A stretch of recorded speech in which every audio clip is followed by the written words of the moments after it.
Bismillahirrahmanirrahim. Assalamualaikum warahmatullahi wabarakatuh. Alhamdulillah, alhamdulillahilladzi bi ni'matihi tatimmus shalihat. Alhamdulillahilladzi hadana li hadza wa ma kunna linahtadiya laula an hadana Allah. Asyhadu an la ilaha illallah wa asyhadu anna Muhammadar Rasulullah. Allahumma sholli ala sayyidina Muhammad wa ala ali sayyidina Muhammad. Rabbi shrah li sadri wa yassir li amri wa hlul 'uqdatam min lisani yafqahu qawli. Alhamdulillah, segala puji hanya bagi Allah Subhanahu wa taala. Ya, karena kita sampai pada subuh hari ini masih diberikan segalanya sehingga kita masih bisa sholat subuh berjamaah, dilanjutkan dengan bersama-sama membaca dan mendengarkan Al-Quran dan hadis. Ya, walaupun kita naik turun ya, tapi gak masalah, semangat kita tetap tinggi insyaallah. Baiklah, akan saya bacakan surat Ali Imran ayat 10 dan 11. A'udzu billahi minasy syaithanir rajim. Bismillahirrahmanirrahim. Innal ladzina kafaru lan tughniya anhum amwaluhum wa auladuhum minallahi syai'a wa ulaika hum waqudun nar kada'bi ali fir'auna walladzina min qablihim kadzabu bi ayatina fa'akhadhahumullahu bidhunubihim wallahu syadidul iqab. Shadaqallahul adzim. Artinya, sesungguhnya orang-orang yang kafir, harta benda dan anak-anak mereka sedikit pun tidak dapat menolak sisa Allah dari mereka, dan mereka itu adalah bahan bakar api neraka. Keadaan mereka adalah sebagaimana keadaan kaum Fir'aun dan orang-orang yang sebelumnya. Mereka mendustakan ayat-ayat Kami. Karena itu Allah menyiksa mereka disebabkan dosa-dosa mereka, dan Allah sangat keras siksanya. Penjelasannya, melalui ayat ini Allah memberitahu bahwa orang-orang kafir akan menjadi bahan bakar neraka.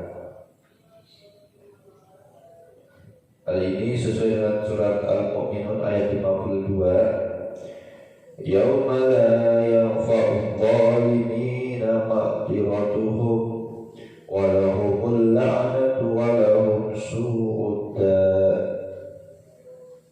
Artinya, pada hari yang permintaan maaf orang-orang zalim tidak berguna, bagi mereka laknat dan bagi mereka pula tempat tinggal yang buruk. Apa yang diberikan kepada mereka di dunia berupa harta, kekayaan dan anak tidaklah lagi bermanfaat bagi mereka di sisi Allah. Tidak pula ia dapat menyelamatkan mereka dari azab dan pedihnya siksaan yang dijanjikan olehnya, sebagaimana firman-Nya dalam surat At-Taubah ayat 55. Fala tu'jibka amwaluhum wala auladuhum innama yuridullahu liyu'adzibahum biha fil hayatid dunya wa tazhaqa anfusuhum wa hum kafirun. Artinya, maka janganlah harta benda dan anak-anak mereka menarik hatimu. Sesungguhnya Allah menghendaki pemberian harta benda dan anak-anak itu untuk menyiksa mereka dalam kehidupan dunia, dan kelak akan layak nyawa mereka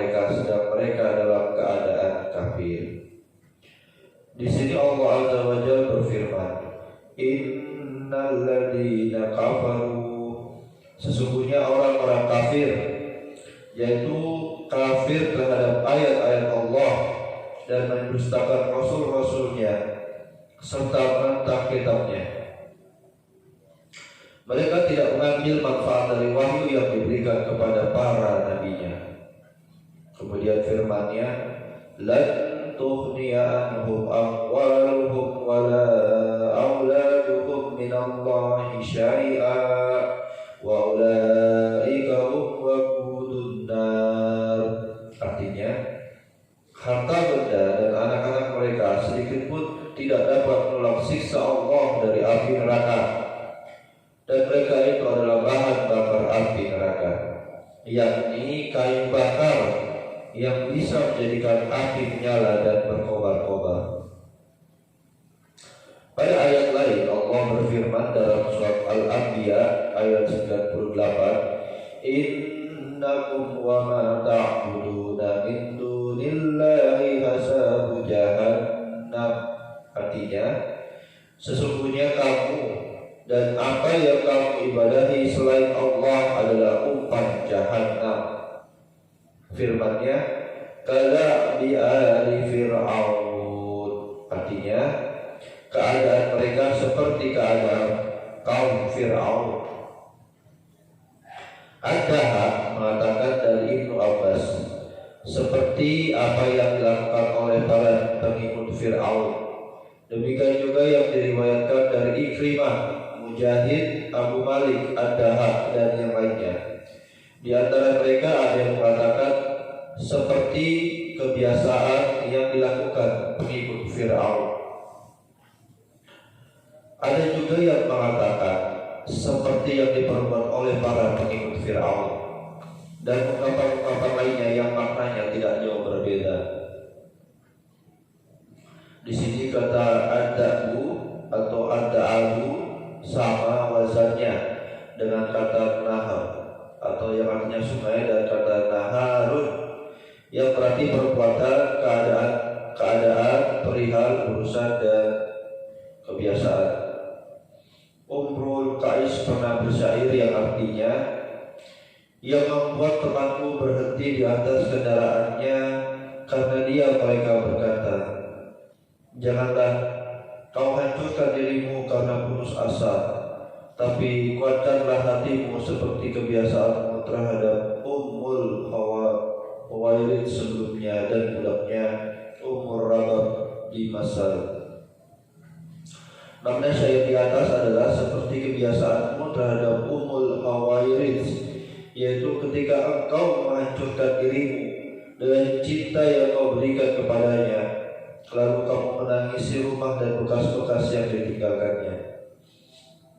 Sedangkan makna ayat di atas adalah bahwa harta kekayaan dan anak-anak orang kafir itu tidak lagi bermanfaat bagi mereka, bahkan sebaliknya akan menghancurkan dan menyiksa mereka, sebagaimana yang dialami oleh para pengikut Fir'aun dan orang-orang sebelum mereka, yaitu yang mendustakan para rasul dan apa yang dibawa oleh mereka dari ayat-ayat Allah dan hujah-hujahnya.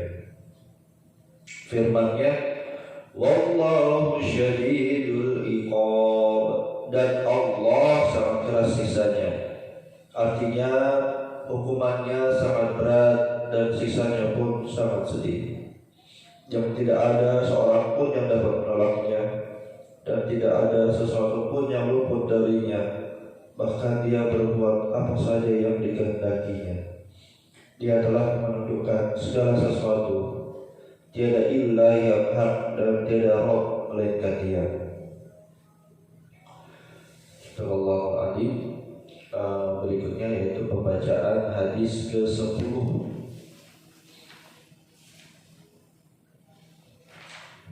tentang memelihara sunnah dan adab-adabnya.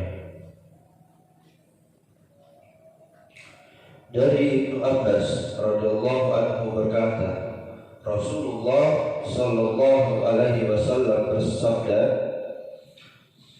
berdiri di hadapan kita untuk memberikan nasihat. Beliau bersabda, hai sekalian manusia, Sesungguhnya kalian semua akan dikumpulkan untuk menghadap kepada Allah dalam keadaan telanjang kaki, telanjang badan, dan tidak berkhitan.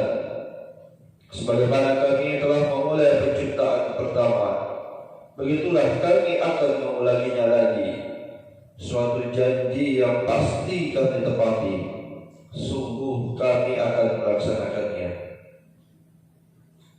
Surat Al-Anbiya ayat 104.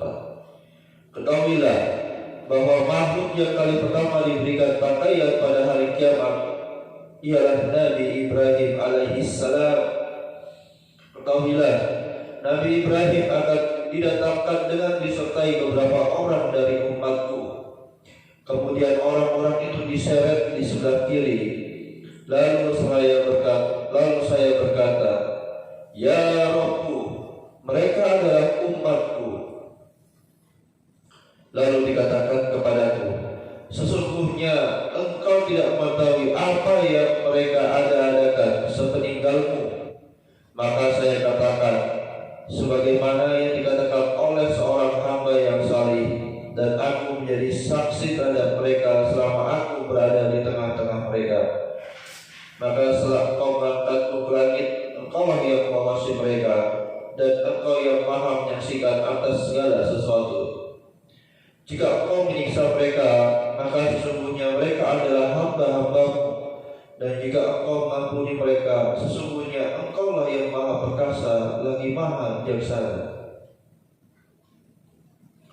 Setelah itu dikatakan kepadaku, sebenarnya mereka itu tidak henti-hentinya melakukan kemurtadan semenjak engkau berpisah dari mereka. Muttafaq alaih. Penjelasan, Al-Khattabi berkata, di dalam hadis ini terdapat isyarat tentang sedikitnya jumlah orang yang mengalami hal tersebut. Sesungguhnya hal ini terjadi pada sebagian orang Badui yang telanjang kaki, dan tidak terjadi pada seorang pun dari kalangan sahabat yang terkenal. Sekali lagi, dari Ibnu Abbas berkata, Rasulullah SAW berdiri di hadapan kita untuk memberikan nasihat. Beliau bersabda, Hai sekalian manusia, sesungguhnya kalian semua akan dikumpulkan untuk menghadap kepada Allah dalam keadaan telanjang kaki, telanjang badan, dan tidak berkhitan. Sebagaimana kami telah memulai penciptaan pertama, begitulah kami akan mengulanginya lagi. Suatu janji yang pasti kami tepati, sungguh kami akan melaksanakannya. Surat Al-Anbiya ayat 104. Ketahuilah bahwa makhluk yang kali pertama diberi pakaian pada hari kiamat ialah Nabi Ibrahim alaihissalam. Ketahuilah, Nabi Ibrahim akan didatangkan dengan disertai beberapa orang dari umatku. Kemudian orang itu diseret di sebelah kiri. Lalu saya berkata, Ya Rabbu, mereka adalah umatku. Lalu dikatakan kepadaku, sesungguhnya engkau tidak mengetahui apa yang mereka ada-adakan sepeninggalmu. Maka saya katakan, sebagaimana yang dikatakan oleh seorang hamba yang saleh, dan aku menjadi saksi terhadap mereka selama aku berada di tengah-tengah mereka. Maka setelah engkau mengangkatku ke langit, engkaulah yang mengawasi mereka, dan engkau yang maha menyaksikan atas segala sesuatu. Jika engkau menyiksa mereka, maka sesungguhnya mereka adalah hamba-hambamu. Dan jika engkau mengampuni mereka, sesungguhnya engkaulah yang maha perkasa lagi maha bijaksana. Surat Al-Ma'idah ayat 117 sampai dengan 118. Setelah itu dikatakan kepadaku, sebenarnya mereka itu tidak henti-hentinya melakukan kemurtadan semenjak engkau berpisah dengan mereka. Muttafaq alaih. Penjelasan, Al-Khattabi berkata, di dalam hadis ini terdapat isyarat tentang sedikitnya jumlah orang yang mengalami hal tersebut. Sesungguhnya hal ini terjadi pada sebagian orang Badui yang telanjang kaki dan tidak terjadi pada seorang pun dari kalangan sahabat yang terkenal. Alhamdulillah. Demikianlah pembacaan Al-Quran dan hadis. Semoga kita diberikan kekuatan dan kemampuan untuk melaksanakan apa yang diperintahkan di Al-Quran dan hadis hanya untuk menggapai ridhonya. Amin. Amin ya rabbal alamin.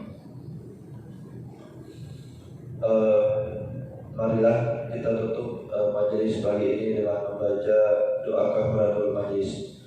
Subhanakallahumma wa bihamdika asyhadu an la ilaha illa anta astaghfiruka wa atubu ilaik. Demikian, semoga apa yang kita peroleh hari ini kita dapat sampaikan ke saudara-saudara kita yang tidak hadir pada pagi hari ini. Jika ada salah dan kurang yang mohon dimaafkan. Sekian, assalamualaikum warahmatullahi wabarakatuh. Waalaikumsalam.